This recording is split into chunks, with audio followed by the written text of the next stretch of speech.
Todo mundo conhece a Hinata Hyuga, a garota tímida e apaixonada pelo Naruto, que mais tarde virou uma das kunoichis mais poderosas da Vila da Folha. Mas existe algo na história dela que muita gente esquece. A Hinata quase nunca chegou a crescer em Konoha, porque quando ela tinha apenas 3 anos de idade, a Vila da Nuvem tentou sequestrá-la. E esse acontecimento não foi uma missão qualquer, foi uma operação diplomática. Sim, uma missão de paz que na verdade escondia uma tentativa de sequestro e também de roubo do Byakugan. Quando você analisa essa história, percebe que talvez esse seja um dos acontecimentos políticos mais pesados de toda a história Naruto. Para entender esse caso, precisamos primeiro lembrar de como era o mundo naquela época. Antes do vídeo continuar, jovem ninja, torne-se membro por um preço acessível. 9 anos antes do começo da série, Konoha e Kumogakure ainda eram inimigas. As grandes guerras tinham deixado cicatrizes enormes, e a relação entre as vilas era extremamente delicada.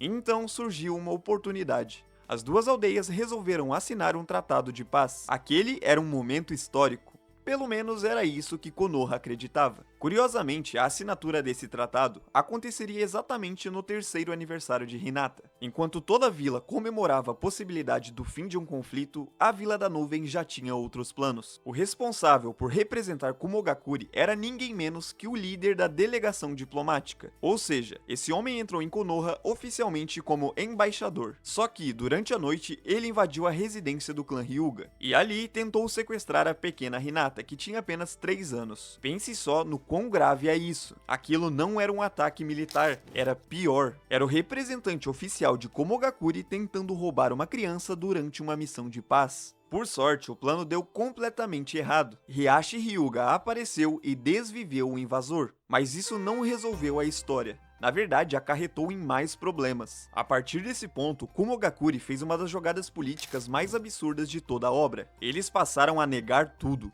Disseram que nunca houve tentativa de sequestro. Segundo eles, o enviado diplomático havia sido emboscado e desvivido. E baseado no tratado que ainda estava sendo negociado, eles exigiram uma compensação. E essa compensação tinha um nome: Hiashi Hyuga. Eles queriam o corpo do líder do clã. O pretexto, como eu disse, era compensação, mas secretamente é claro que eles estudariam o Byakugan, como era o plano inicial, porém com Hinata. Por conta disso, Konoha ficou numa situação muito complicada. Se eles recusassem, uma nova guerra poderia começar, e se aceitassem, estariam entregando um dos homens mais importantes da vila de forma injusta. Foi então que surgiu uma solução extremamente cruel: Hisashi Hyuga, o irmão gêmeo de Hiashi, exatamente o pai de Neji. Poucos lembram do tamanho do sacrifício que ele fez. Como ele e Hiashi eram gêmeos idênticos, os ninjas da nuvem provavelmente não perceberiam a troca. Então Hisashi, o pai de Neji, decidiu se entregar no lugar do irmão. O grande detalhe importante disso tudo é que ele fazia parte da família secundária. Isso significa que ele carregava o famoso selo amaldiçoado dos Hyuga. Explicando basicamente, quando um membro da família secundária é desvivido, esse selo destrói automaticamente o Byakugan. Ou seja, mesmo que Kumogakure recebesse o corpo, eles não conseguiriam estudar o Dojutsu. Esse sacrifício salvou tanto Konoha quanto os segredos do clã. Um detalhe é que esse sacrifício é muito romantizado dentro da obra. Inclusive, eles tentam passar um pano para a família primária.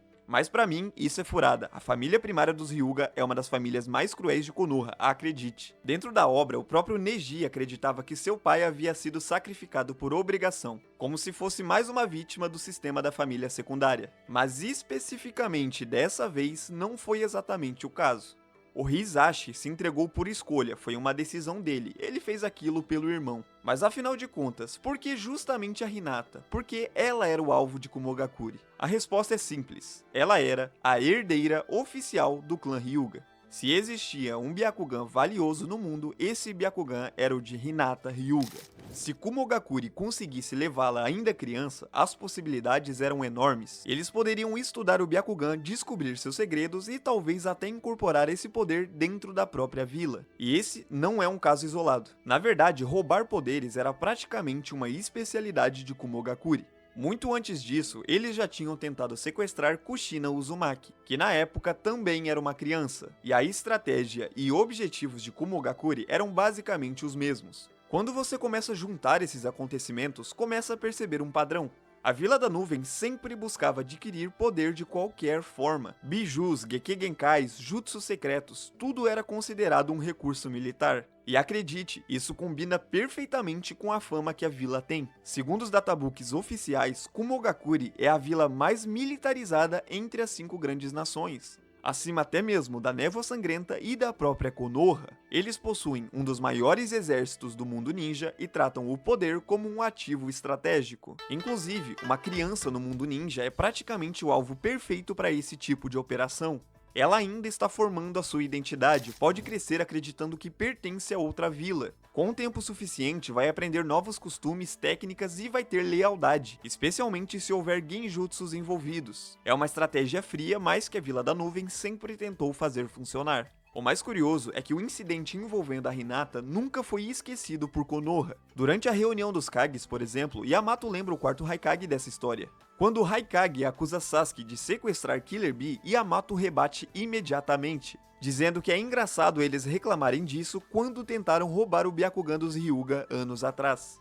É um momento pequeno, mas mostra que aquela ferida continuava aberta mesmo depois de décadas. E sinceramente, o Yamato tem toda a razão, não tinha como ser diferente. Imagine só a situação. Sua vila abre as portas para uma negociação de paz. Você recebe os representantes estrangeiros. Esses mesmos representantes tentam sequestrar uma criança. Depois exigem que você entregue o pai da criança como compensação. Esse tipo de acontecimento destrói completamente qualquer confiança, muito mais que uma guerra. O mais impressionante é que, apesar de tudo isso, Konoha e Kumo conseguiram reconstruir a relação ao longo dos anos. É claro, não dá pra dizer que as vilas foram amigas, mas deixaram de ser inimigas. O próprio Naruto, ironicamente, desenvolve uma boa relação com o Haikage. Killer Bee ajudou na guerra, as duas vilas acabaram lutando lado a lado, mas esse passado nunca deixou de existir. Mas é claro, com o passar dos anos, tudo tende a ser ocultado, ainda mais com a geração atual de Boruto. Toda essa história envolvendo Hinata é bem interessante. Isso mostra que o mundo de Naruto é bem complexo. Cada vila faz escolhas questionáveis. Cada nação coloca seus próprios interesses acima de tudo. Mas é claro que nesse caso específico é muito difícil defender Kumogakure.